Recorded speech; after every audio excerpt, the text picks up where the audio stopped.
we sat the girls down, and Jeff said, Mom and I are getting remarried. Brittany just buckled at the knees and started crying, and Lauren's going, is it for real? Is it for real? Because during that whole time, they had been praying that God would work a miracle and just put our family back together. We've been remarried now for 9 years. It's definitely a miracle. Good, perfect.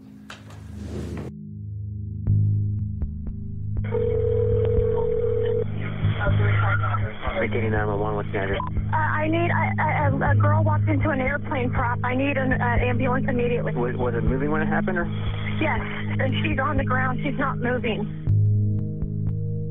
Lauren and I had gone to our friend's house for dinner after church, and the group that we were with were, flew planes and for recreation, and they decided to go out and, take a spin.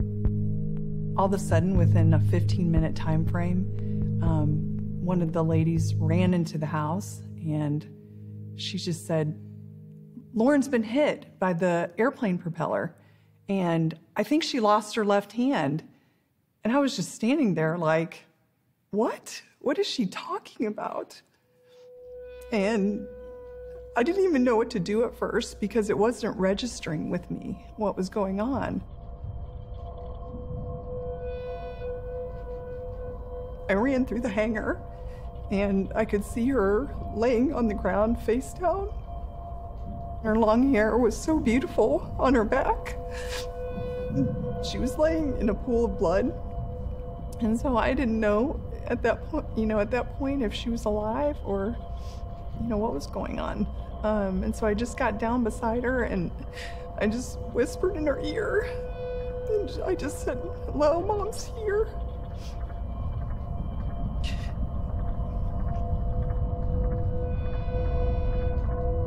The very first night, she had, I don't know how many surgeries actually, but she had surgery for about 8 hours. At first, it was just kind of going through the motions, not really understanding that this was reality. I felt helpless. As a mom, you never dream that your child's going to go through anything like this. And knowing that I couldn't give her hand back to her, and I couldn't save her eye. There was nothing I could do to change it. But I did know that she had a deep faith, and that's what was so amazing, that I knew as we made the steps for the future and into the future that God would be our rock, and Jesus would be our stronghold, and that's what we had to rely on.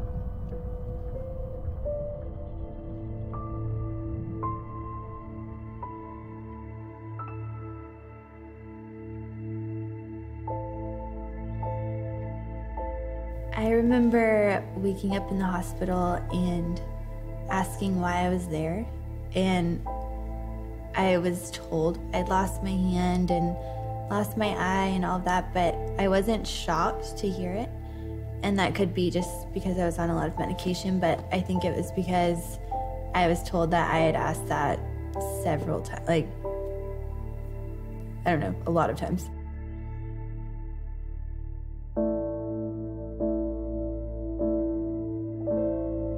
I think I began to process it after I got home and I was weaning off a lot of the strong medication that they had me on. I started going through a lot of anger, and it would be in phases to where I'd experience it and then I'd be fine the next day, or certain things would just really hit me and it would just hit me really hard. I thought I was ugly and that no guy would ever love me, and I just thought that my life was ruined. Oh no, this is really hard.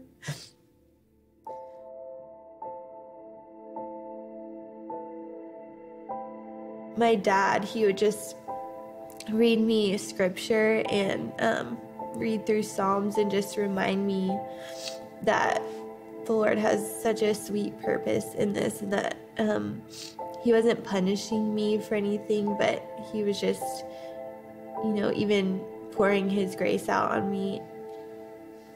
My mom would, we would just talk about oftentimes just the peace in my room, and I felt like the Lord was just always present. You're awesome. Thanks.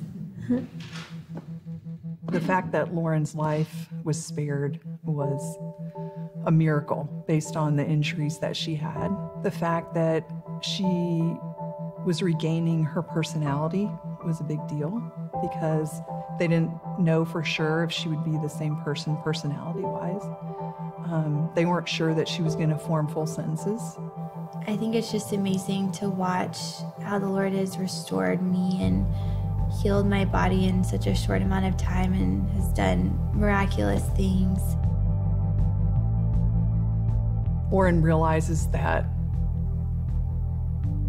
God has a huge purpose for her life.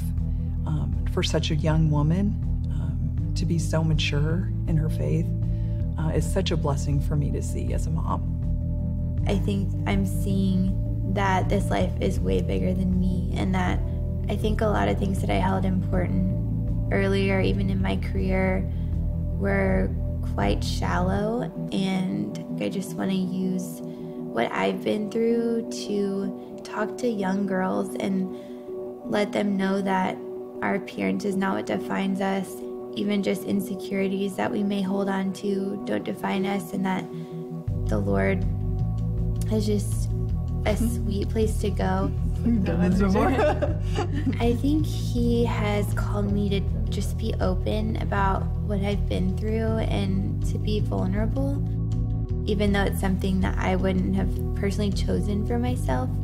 It just shows that God has such a different plan, and oftentimes it's shocking or unexpected, but it's still something really beautiful, and I want to use that. Thanks. My name is Lauren Scruggs, and I am second.